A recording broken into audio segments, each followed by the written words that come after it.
hai tia cu luôn về từ yo mai gạo xì lời từ cho cu muốn trả lời on trao na lưu này nó yo khó chia yo tia chỉ tao còn yo con yo cu chê cá chỉ là to chua cu lời yo tia yo phong ye sao sự chỉ ô cha cả lìa tia nó ở lên chỉ tao mà muốn có cho thì chỉ tao có mà chỉ nhớ cho mà chỉ nhớ cho ta là một chào na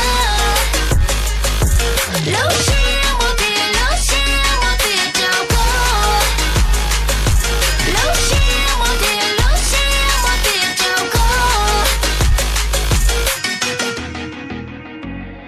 lời từ bao tia cũ dễ nhớ y tu neng rong chúa không rong chúa yo neng rong thơm lòng. Baby, can't you see all the pain in my eyes, yeah? Can't take your time thinking that it's alright, yeah. Clock is ticking and I'm leaving, weren't you here?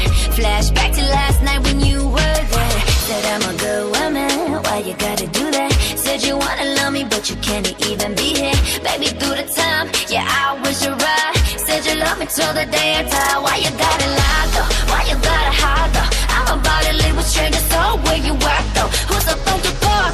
Bao tiền lời yêu trong cùng một giây có chỉ là phát cũng ta được cơn cháy thì chỉ tao có mà chỉ nhớ cho mà chỉ nhớ cho ta là một chào na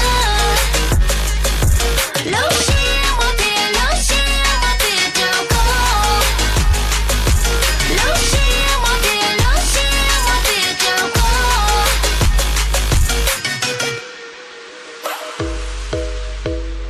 lời từ bao tia cũ dễ nhớ y tu neng rong chúa không rong chúa yo neng rong thôi yo tia yo phong ye sao sự chỉ ô cha cả lìa tia nó ở lên chỉ tao mà muốn có cho thì chỉ tao